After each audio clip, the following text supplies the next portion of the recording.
বলেন আলহামদুলিল্লাহ। এর চেয়ে ভালো নিউজ কি হতে পারে যে আব্দুল হামিদ সাহেব আওয়ামী লীগের রাষ্ট্রপতি হয়ে বাংলাদেশের সরকারের সমস্ত গ্রিন সিগন্যাল নিয়ে রাতের বেলা তিনি সসম্মানে বাংলাদেশ থেকে এয়ারপোর্ট থেকে বের হয়েছেন। এখন আলহামদুলিল্লাহ পড়বেন না, পড়বেন কি হুজুরের ওয়াজের সময়? বলেন আলহামদুলিল্লাহ। এই হচ্ছে বাংলাদেশ। জামাতের দাড়িপাল্লাকে নিয়ে আপনি ফাইজলামি শুরু করেছেন, তাদের মার্কা দিচ্ছেন না, আর আব্দুল হামিদকে এয়ারপোর্ট থেকে পার করে দিচ্ছেন রাতের বেলা সুন্দর করে একেবারে বিমানের সংবর্ধনা দিয়ে। অন্যদিকে এটিএম আজহারুল ইসলাম দীর্ঘদিন পর্যন্ত জেলের মধ্যে অবৈধভাবে বন্দী, তাদের ক্ষেত্রে আইন দেখান। হ্যাঁ, আইন। আজহারুল সাহেবকে এখন পর্যন্ত এই আজহারুল ইসলামকে মুক্তি দেন নাই, অন্যদিকে আপনি আব্দুল হামিদকে রাতের বেলা এয়ারপোর্ট থেকে মুক্তি করে দিচ্ছেন। দেশনেত্রী বেগম খালেদা জিয়াকে মুক্তি দেননি, তার চিকিৎসা দেননি, তাকে অবহেলা করেছেন। আর অন্যদিকে আপনি আব্দুল হামিদকে একেবারে সুন্দর গ্রিন সিগন্যাল দিয়ে একেবারে পেলে পুষে দেওয়ার পরে এয়ারপোর্ট ক্রস করে দিচ্ছেন। লক্ষ লক্ষ মানুষের বিরুদ্ধে মামলা, যেই মামলাগুলোর এখন পর্যন্ত ওঠে নাই। আমার কাছে বহু অভিযোগ আছে। ছেলেটা শিবির করেছে, জামাত করেছে, ছাত্রদল করেছে, পূর্বে অনেক মামলা হয়েছে, এখনো পুলিশ ভেরিফিকেশন চলছে। অথচ এই মামলাগুলো আওয়ামী লীগের আমলের সকল অত্যাচারের মামলা, যেগুলো একদিনে উঠে যাওয়ার কথা, আপনারা সেগুলো উঠান নাই। আপনারা এখন আব্দুল হামিদকে এয়ারপোর্ট পার করে দিচ্ছেন। বরং এই বাংলাদেশে এই 5 তারিখের পরে এসে এই মাহমুদুর রহমান কি জেলের মধ্যে থাকতে হয়েছে মনে আছে আপনাদের? আর আপনি আব্দুল হামিদকে এয়ারপোর্ট পার করে দিচ্ছেন। শেখ হাসিনাকে বিমানে করে দিয়ে আসছি, অন্য সবাইকে যা ইচ্ছা যেভাবে খুশি সেভাবে লালন পালন করে দেশ ত্যাগ করাচ্ছি। বাহ, তাহলে এই বাংলাদেশের চোর বা কে, আর বিচার বা কাকে করবেন, আর কার বিচার করবেন আপনি? এইসব ধান্দাবাজি বন্ধ করা উচিত। আমি কোনো বিচারই চাই না যেই দেশে সকল চোরগুলো, ডাকাতগুলো, খনিগুলো পালিয়ে গিয়েছে, তাদের আবার বিচার চেয়ে আমার লাভটা কি? শুধু শুধু এই ট্রাইব্যুনাল গঠন করে অর্থনৈতিক গচ্চা দেওয়া ছাড়া আর কিছুই হবে না। এখানে শুধু রায় হবে, একটা কপি, একটা কাগজ আপনি শুধু পেশ করবেন, কিন্তু আদতে যারা অপরাধী তাদের কাউকে আপনি দেশে আর পাবেন না। হ্যাঁ, দুঃখ লাগে। কত বড় বড় মামলা আওয়ামী লীগের বিরুদ্ধে, সেই মামলার আসামিরা পালিয়ে যায়। আর অন্যদিকে বিএনপি, জামাত, হেফাজত, চরমনাইরা বাংলাদেশের মানুষের কাছে থাকতে পারে নাই। দাঁত ভেঙে দেওয়া হয়, রক্তাক্ত করা হয় এই যে চরমনাইয়ের পীরকে। সেই মামলাগুলোর সেখানে আপনার রায় ঘোষণা করে মেয়র তাও বানালেন না। আইন তখন আইন, হ্যাঁ আইন দেখান, যে আগে মামলা করে নাই, এই করে নাই, সেই করে নাই। আর এখন তুমি একজন মার্ডার কেসের আসামিকে তুমি দেশ থেকে বা পালিয়ে যেতে সাহায্য করছো, অথচ শায়েকে চরমনাইকে তুমি আইন দেখাও। দেশ ছেড়েছেন সাবেক রাষ্ট্রপতি আব্দুল হামিদ সাহেব। সরকারের গ্রিন সিগন্যাল পেয়ে আন্তরিক সহযোগিতা নিয়ে এবং ইমিগ্রেশনের সকল ধাপ অফিসিয়ালি যেভাবে মেনটেন করে যেতে হয় সব কিছু সমাধান করে প্রকাশ্যেই এক প্রকার তিনি বাংলাদেশ থেকে বিদেশের উদ্দেশ্যে রওনা হয়েছেন। গতকাল রাত 3টা 5 মিনিটে থাই এয়ারওয়েজের একটি বিমানে তিনি বাংলাদেশ ত্যাগ করেন এবং ব্যাংককের উদ্দেশ্যে তিনি যাত্রা করেন। আব্দুল হামিদ সাহেবের বাংলাদেশ থেকে চলে যাওয়ার পরে বিভিন্ন গুঞ্জন রয়েছে, আলোচনা রয়েছে, সমালোচনা রয়েছে। আমি আলোচনা, সমালোচনা, গুঞ্জন সব কিছুকে উড়িয়ে দিয়ে বলতে চাই, এখানে গুঞ্জনের কিছু নাই। সরকার সরাসরি সহযোগিতা করেছে। সরকারের আন্তরিকতায় তিনি দেশ থেকে বিদেশে পালাতে পেরেছেন, যেতে পেরেছেন। যদি শব্দটা আমরা বলি পালাতে, তাও ভুল হবে, কারণ এখানে পালানোর মতো কিছু নাই। পালায় যেভাবে, সেটা হয়তো আপনারা নিশ্চয়ই দেখেছেন যে বর্ডার ক্রস করছে, কেউ হয়তো না বলে যাচ্ছে, সেখানে আবার ধরা পড়ছে। আব্দুল হামিদ সাহেবের ক্ষেত্রে পালাপালির কিছু নাই। সরকার বলেছে তাই তিনি গিয়েছেন, এবং সরকারই একটি সুনির্দিষ্ট ডেট তাকে বাছাই করে দিয়েছে যে এই তারিখে এই সময় আপনি গমন করলেই মিডিয়ার নজরদারি থেকে একটু দূরে থাকতে পারবেন। মানুষের প্রত্যেকের যে আকর্ষণ রয়েছে, তারা হয়তো সেই আকর্ষণটা আপনার প্রতি না রেখে ভিন্ন দিকে থাকবে। এই সব বিবেচনায় দেশনেত্রী বেগম খালেদা জিয়া বাংলাদেশে আসার একদিনের মাথায় তাকে পাঠানো হলো বাংলাদেশ থেকে বিদেশে। আমি আব্দুল হামিদ সাহেব কখন কিভাবে দেশে থাকবেন কি থাকবেন না, বিদেশে যাবেন কি যাবেন না, একজন রাষ্ট্রপতি হিসাবে তার কতটুকু সম্মান দেওয়া উচিত, দেওয়া উচিত না, এ নিয়ে আমি তর্ক বিতর্ক করলে অনেক করতে পারবো। কিন্তু আমি প্রত্যেকটি মানুষকে সম্মান দেওয়ার পক্ষে অবশ্যই। কিন্তু একটু স্মরণ করিয়ে দিতে চাই যে আব্দুল হামিদ সাহেব বাংলাদেশ থেকে এয়ারপোর্ট থেকে যে সম্মান নিয়ে বাংলাদেশ থেকে বিদায় নিলেন, এই হামিদ সাহেবদের সরকার আওয়ামী লীগ বাংলাদেশ থেকে কাকে সম্মান নিয়ে বিদায় জানাতে পেরেছিল বিগত আওয়ামী লীগ সরকারের আমলে? দেশনেত্রী বেগম খালেদা জিয়াকে বাংলাদেশ থেকে চিকিৎসার জন্য বিদেশে যাওয়ার একটু সুযোগ পর্যন্ত দেয়নি। তখন কি আব্দুল হামিদ সাহেবরা বাংলাদেশে ছিলেন না? তখন কি এই হামিদ সাহেবদের চোখের সামনে তারা কি কখনোই স্পেশাল কোনো ফোন দিয়ে শেখ হাসিনাকে জানিয়ে কোনো অবস্থায় এই দেশনেত্রীর জন্য একটু মুক্তির ব্যবস্থা আনঅফিসিয়ালি, অফিসিয়ালি, গোপনে, অতি গোপনে কিংবা প্রকাশ্যে কিংবা আজকের যেভাবে হামিদ সাহেব দেশ থেকে বের হলেন এরকম কি কোনো কিছু তারা করতে পারতেন? পারতেন, কিন্তু তারা করেননি। তারা হিংসার আগুনে দাউ দাউ করেছে। তারা তৎকালীন সময় তাকে জুলুম করেছে, অত্যাচার করেছে, চিকিৎসার জন্য পর্যন্ত যেতে দেয়নি। আজ আব্দুল হামিদ সাহেবকে বাংলাদেশ সরকার গোপনে নয় প্রকাশ্যে ইমিগ্রেশনের সকল ঝামেলা মুক্ত করে তারপরে তাকে বিদেশ যেতে সাহায্য করেছে। এবং এই সাহায্যটা যে সম্পূর্ণ সরকারের দিক নির্দেশনায় হয়েছে সেটা তো আর ভুল বোঝার কোনো সুযোগ নেই, কারণ বাংলাদেশের ইমিগ্রেশনের কোনো পুলিশের শক্তি নেই যে তারা কাউকে কোনো অবস্থায় বাংলাদেশ থেকে বের হতে দিবে যারা অতি পরিচিত ব্যক্তি এবং যারা রাষ্ট্রের অতি গুরুত্বপূর্ণ ব্যক্তি ছিল। এই আব্দুল হামিদ সাহেবের বিরুদ্ধে মামলা রয়েছে, হত্যা মামলা। আমি উদাহরণগুলো এজন্যই দিচ্ছি আপনারা বুঝবেন যে দেশনেত্রী বেগম খালেদা জিয়ার বিরুদ্ধে মিথ্যা মামলা ছিল কি 2 কোটি টাকার তসরুফ করেছে, অথচ সেই টাকা পর্যন্ত তসরুফ নয় বরং বেড়ে ফুলে ফুফে অনেক টাকা হয়েছে। সেই মামলা দিয়ে তাকে জেলের মধ্যে বন্দি রাখা হয়েছে। তাকে বিনা বিচারে মানে এক প্রকার জোর করে বিচার করে তারপরে তাকে জেলখানায় বন্দি রাখা হয়েছে, চিকিৎসা দেওয়া হয়নি। আর একটি লোকের বিরুদ্ধে জুলাই বিপ্লবের এত মানুষকে হত্যার পরে সেখানে একটি হত্যা মামলার আসামিও তিনি রয়েছেন। আমি বলছি না তিনি হত্যা করেছেন কিংবা তিনি নির্দেশ দিয়েছেন। তিনি একজন সাবেক রাষ্ট্রপতি হিসাবে আমার কাছ থেকে যে কোনো জায়গায় যে কোনো দলের যে কোনো ব্যক্তি অবশ্যই শ্রদ্ধা পাবেন এবং পাওয়ার যোগ্যতা রাখেন। আমি সেই শ্রদ্ধাটা সবাইকে দিতে চাই।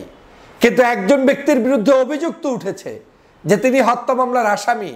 তাহলে এই মামলাটা কি খালেদা জিয়ার সেই মামলার চাইতে 100 গুণে শক্তিশালী মামলা কিনা?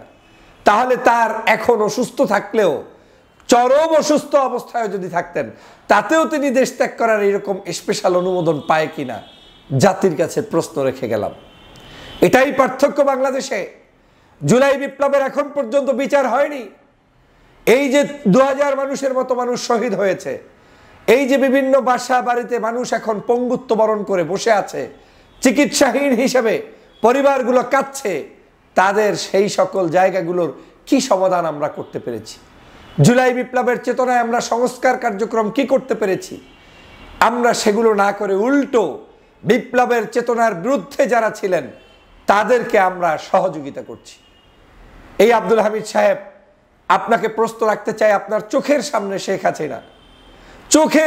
শেখ হাসিনা এতগুলো মানুষকে হত্যা করেছে। এত নীতিবান আপনি, অনেক বয়োজ্যেষ্ঠ একজন রাষ্ট্রপতি, আপনি কয়বার আপনি শেখ হাসিনার সেটার প্রতিবাদ করেছেন?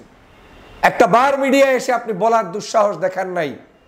তাহলে এই রাষ্ট্রপতির বিরুদ্ধে এই যে অভিযোগ আসছে তাহলে সেটাই সত্য যে তিনি একজন মার্ডার কেসের আসামি। আর যদি সেটা সত্য নাও হয়, আপনি বাংলাদেশের মানুষের কাছে কমিটেড ছিলেন, বাংলাদেশের মানুষের রাষ্ট্রপতি ছিলেন, কিন্তু আপনি মানুষের রাষ্ট্রপতি হয়ে মানুষের জন্য থাকতে পারেন নাই। বাংলাদেশের যতগুলো অবৈধ খুনিদেরকে মাফ করে দেওয়া হয়েছে বিগত 53 বছরের বিভিন্ন মামলায় রাষ্ট্রপতির হাত থেকে, তার মধ্যে সর্বোচ্চ সংখ্যক এই রাষ্ট্রপতির হাত থেকে গিয়েছে, আব্দুল হামিদের হাত থেকে গিয়েছে। হামিদ সাহেব সুন্দর ভাষায় কথা বলতেন, প্রাণ চাঞ্চল্যপূর্ণভাবে মানুষকে সংসদে আনন্দ দিতেন, সেটা অবশ্যই প্রশংসার দাবিদার। কিন্তু এই আব্দুল হামিদ সাহেব শেষ সময় তার যে রাষ্ট্রপতির শাসন ছিল সেই সময় তিনি চুপ করে শুধু শেখ হাসিনার সকল অত্যাচারগুলোকে জনগণের উপরে চাপিয়ে দিতে সাহায্য করেছেন। এই যে অবৈধ ভোটগুলো হয়েছে, 14 সালের ভোট, 18 সালের ভোট, একটা ভোটকে নিয়ে আব্দুল হামিদ সাহেবদের কোনো প্রতিবাদ ছিল না, বাংলাদেশের গণতন্ত্র রক্ষায় কোনো অবদান ছিল না, বরং গণতন্ত্রকে কুক্ষিগত করেছে, ধ্বংস করেছে এই আব্দুল হামিদ সাহেব। আর সেই আব্দুল হামিদ সাহেবরা আজ গণতন্ত্র ধ্বংস করে এয়ারপোর্ট থেকে লাল বালিচা নিয়ে তারপরে বের হচ্ছে। সবাই বলেন আলহামদুলিল্লাহ। বলেন আলহামদুলিল্লাহ। এর চেয়ে ভালো নিউজ কি হতে পারে যে আব্দুল হামিদ সাহেব আওয়ামী লীগের রাষ্ট্রপতি হয়ে বাংলাদেশের সরকারের সমস্ত গ্রিন সিগন্যাল নিয়ে রাতের বেলা তিনি সসম্মানে বাংলাদেশ থেকে এয়ারপোর্ট থেকে বের হয়েছেন। এখন আলহামদুলিল্লাহ পড়বেন না, পড়বেন কি হুজুরের ওয়াজের সময়? বলেন আলহামদুলিল্লাহ। এই হচ্ছে বাংলাদেশ। আজকের এই বাংলাদেশের চিত্র যদি আপনি দেখেন তাহলে সব জায়গায় একই চিত্র বিচারণ করছে। প্রিয় বন্ধুরা আমার, আমি আইনের শাসন চাই, আমি অবশ্যই ভদ্রলোককে সম্মান জানাতে চাই। আমি সবাইকে যেভাবে বিভিন্ন ভাষায় কথা বলি, আমি আব্দুল হামিদ সাহেবের নাম উচ্চারণের ক্ষেত্রে সেই ভাষা প্রয়োগ করি নাই। কিন্তু বিবেকের কাছে প্রশ্ন রেখে যেতে চাই, আওয়ামী লীগের টপ টু বটম কোন লোকটা দুর্নীতি ছাড়া ছিল বলেন? কোন লোকটা বাংলাদেশের এই অবৈধ কার্যক্রমের সহযোগী হিসাবে ছিল না বলেন? এদের মুখ থেকে আপনি পারলে একটা রিমান্ডে নিয়ে বের করে ফেলতেন, বলতো যে শেখ হাসিনা যা করেছে অন্যায়। হামিদ সাহেবের কাছ থেকে তার একটা শব্দ কি বের করতে পেরেছেন?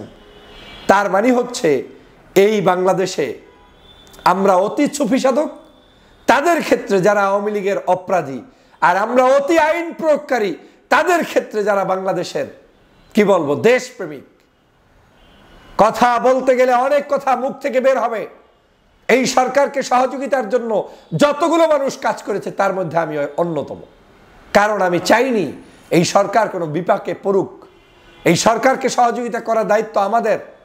কিন্তু সরকার যেভাবে জনগণের সাথে তালবাহনা শুরু করেছেন বলে এখন শোনা যাচ্ছে, তাহলে আপনাদের সামনের দিনগুলো এত সহজে পার পাবেন বলে মনে হচ্ছে না। বাংলাদেশের জনগণের অধিকার কোথায়? সংস্কার কমিশনের সংস্কার কোথায়? বাংলাদেশের এতগুলো মানুষকে হত্যা করেছেন, তার প্রকাশ্যে বিচার কোথায়? আপনি বিচার করবেন কাকে? শেখ হাসিনাকে পালিয়ে যেতে সাহায্য করলাম, রাষ্ট্রপতিকে পালিয়ে যেতে সাহায্য করলাম, ওবায়দুল কাদের পালিয়ে যেতে সাহায্য হলো, এখন বিদেশের বিভিন্ন জায়গায় বিবাহ শাদীতে কি আপনারা অংশগ্রহণ করছে পররাষ্ট্রমন্ত্রী, স্বরাষ্ট্রমন্ত্রী। তো এরাই তো হচ্ছে বাংলাদেশের খনি এবং খনিদের সহযোগী। আবার অন্যদিকে জাতীয় পার্টি প্রকাশ্যে এই সরকারের বিরোধিতা করে মিছিল করে, মিটিং করে, গ্রেপ্তারও হয় না জিএম কাদের। সব দোষররা পার পেয়ে যায়।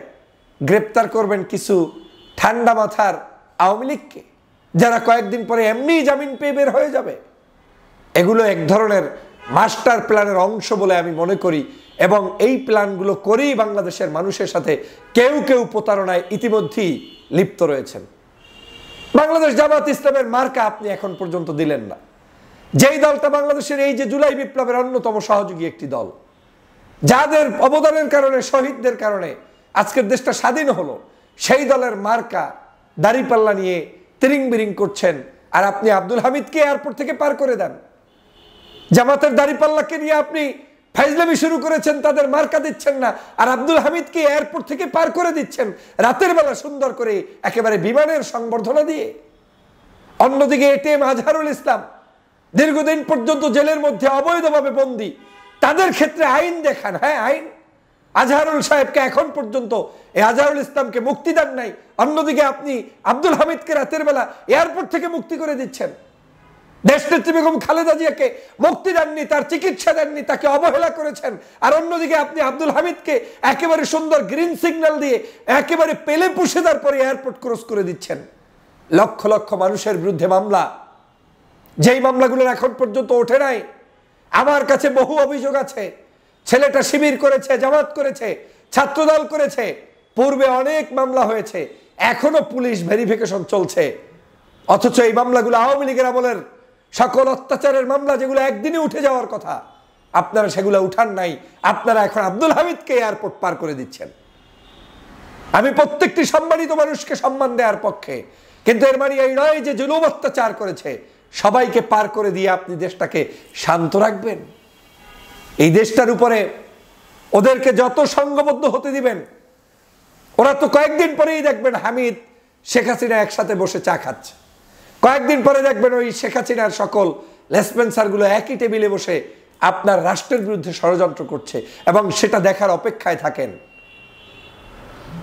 আইন অনুযায়ী অন্তত জিজ্ঞাসাবাদ করতে পারতো এই দেশের সরকার। হামিদ সাহেবকে যে আপনি যে অবৈধভাবে রাষ্ট্রপতি ছিলেন, তখন আপনি শেখ হাসিনার বিরুদ্ধে একটা কথা বলে তাকে কেন বলেন নাই যে এই সকল অন্যায় অত্যাচার এটা চলবে না, এটা বন্ধ করা উচিত? আপনি তা সহ্য করে মেনে নিয়ে তারপরে রাষ্ট্রপতিগিরি করলেন, আর এখন দেশ ত্যাগ করে যাচ্ছেন। বাহ বাহ, এই হচ্ছে আমাদের দেশ। প্রিয় বন্ধুরা আমার, আজকে কি বলবো, কোন ভাষায় বলবো? আমার দেশের যারা গত 16 বছর অত্যাচারিত হয়েছে, এই যে আমার দেশ সম্পাদক মাহমুদুর রহমান, কুষ্টিয়ার আদালতে তাকে মানে রক্তাক্ত করা হয়েছে। সেই মানুষগুলোকে দেশে আনার ব্যাপারে রাষ্ট্রের কি ভূমিকা ছিল? বরং এই বাংলাদেশে এই 5 তারিখের পরে এসে এই মাহমুদুর রহমান কি জেলের মধ্যে থাকতে হয়েছে, মনে আছে আপনাদের? আর আপনি আব্দুল হামিদকে এয়ারপোর্ট পার করে দিচ্ছেন, শেখ হাসিনাকে বিমানে করে দিয়ে আসছি, অন্য সবাইকে যা ইচ্ছা যেভাবে খুশি সেভাবে লালন পালন করে দেশ ত্যাগ করাচ্ছি। বাহ, তাহলে এই বাংলাদেশের চোর বা কে, আর বিচার বা কাকে করবেন, আর কার বিচার করবেন আপনি? এইসব ধান্দাবাজি বন্ধ করা উচিত। আমি কোনো বিচারই চাই না যে এই দেশে সকল চোরগুলো, ডাকাতগুলো, খনিগুলো পালিয়ে গিয়েছে, তাদের আবার বিচার চেয়ে আমার লাভটা কি? শুধু শুধু এই ট্রাইব্যুনাল গঠন করে অর্থনৈতিক গচ্চা দেওয়া ছাড়া আর কিছুই হবে না। এখানে শুধু রায় হবে, একটা কপি, একটা কাগজ আপনি শুধু পেশ করবেন, কিন্তু আদতে যারা অপরাধী তাদের কাউকেই আপনি দেশে আর পাবেন না। হ্যাঁ, দুঃখ লাগে, কত বড় বড় মামলা আওয়ামী লীগের বিরুদ্ধে, সেই মামলার আসামিরা পালিয়ে যায়, আর অন্যদিকে বিএনপি, জামাত, হেফাজত, চরমনাইরা বাংলাদেশের মানুষের কাছে থাকতে পারে নাই। দাঁত ভেঙে দেওয়া হয়, রক্তাক্ত করা হয়। এই যে চরমনাইয়ের পীরকে, সেই মামলাগুলোর সেখানে আপনার রায় ঘোষণা করে মেয়র তাও বানালেন না। আইন তখন আইন, হ্যাঁ আইন দেখান, যে আগে মামলা করে নাই, এই করে নাই, সেই করে নাই, আর এখন তুমি একজন মার্ডার কেসের আসামিকে তুমি দেশ থেকে বা পালিয়ে যেতে সাহায্য করছো, অথচ শায়েখে চরমনাইকে তুমি আইন দেখাও। এখন আইন দেখাও আজহারের ক্ষেত্রে, আইন দেখাও জামাতের এই আপনার মার্কার ক্ষেত্রে, আইন দেখাও বিএনপির ক্ষেত্রে। চরম ধৃষ্টতা চলছে। আমার মনে হচ্ছে আমরা প্রতারণার ফাঁদে পাড়া দিয়েছি, প্রতারকদের খপ্পরে পড়েছি। আমি দৃঢ় কণ্ঠে বলতে চাই, বাংলাদেশের এরকম যদি আইনের অবস্থা চলে, তাহলে আমার এই দেশ সুন্দর শান্তপূর্ণভাবে চলবে না। এখন অনেকে বলতে পারেন, লোকটা বয়োজ্যেষ্ঠ মুরব্বী মানুষ, সাবেক রাষ্ট্রপতি, সম্মান করা উচিত। আমার তো আপত্তি নাই, কিন্তু সেই সম্মানটা কি গত 16 বছর কেউ পেয়েছেন? তিনি তো মার্ডার কেসের আসামি, তাকে বাদ দিলেন কিভাবে? তাকে জিজ্ঞাসাবাদ করার জন্য একটু জেল গেটে তো দূরের কথা, তার বাসার সামনে গিয়ে কেউ জিজ্ঞেস করেছেন কিনা? আমার সেটাই প্রশ্ন। উনি অপরাধী না হলে দেশ বিদেশ সমস্ত জায়গায় ঘোরার অধিকার আছে, কিন্তু উনি যে অপরাধীর সহযোগী, উনি যে শেখ হাসিনাকে লালন পালন করে রেখেছে, সেই জিজ্ঞাসাবাদটুকু কি আপনারা করবেন না? তাহলে কিসের প্রহসনের বিচার করছেন? কার বিচার করছেন? আমার তো মনে হয় জুলাই বিপ্লবের সকল শহীদদের রক্তের সাথে প্রতারণা করছেন আপনারা।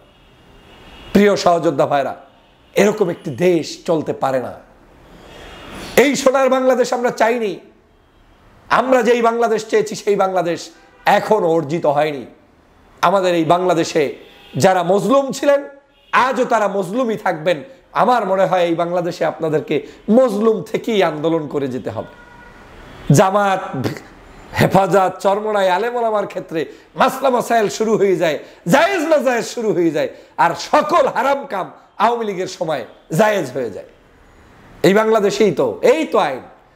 আমি একদিন সচিবালয়ে গিয়েছিলাম, ওই দিনই বুঝেছিলাম কিচ্ছু হবে না এগুলো দিয়ে। সব উপদেষ্টাগুলোকে আমরা বসিয়ে রেখেছি, প্রত্যেক উপদেষ্টা এখন পর্যন্ত আপনার এই জুলাই বিপ্লবের চেতনাকে ধারণ করে কিনা সেটা নিয়ে সন্দেহ। চেয়ার সেটিং দিয়ে বসে আছে, আর দেশপ্রেমিক মানুষদেরকে দেখে অবজ্ঞার নজরে তাকাচ্ছে, তাদের প্রতি বিন্দুমাত্র তাদের ভালোবাসা নাই। সেই দেশ আপনি, সেই দেশেই বসবাস করছি। প্রিয় সহযোদ্ধা ভাইরা, অনেক কথা আছে, সময় আসলে বলবো। এই দেশকে নিয়ে যারা ষড়যন্ত্র করছে তাদের ব্যাপারে আমাদের সতর্ক থাকতে হবে, এবং আগামীর বাংলাদেশ গঠনের জন্য ঐক্যবদ্ধ থাকার বিকল্প নেই। যুদ্ধ এখনো শেষ হয়নি, যুদ্ধ চলমান। এই যুদ্ধ আপনাকে আমাকে সামনের দিনে আবার পথ পাড়ি দিয়ে এগিয়ে যেতে হবে, এবং সেই যুদ্ধে আমাদেরকে ঐক্যবদ্ধ থাকতে হবে, বিকল্প কোনো পথ নেই। আল্লাহ হাফেজ।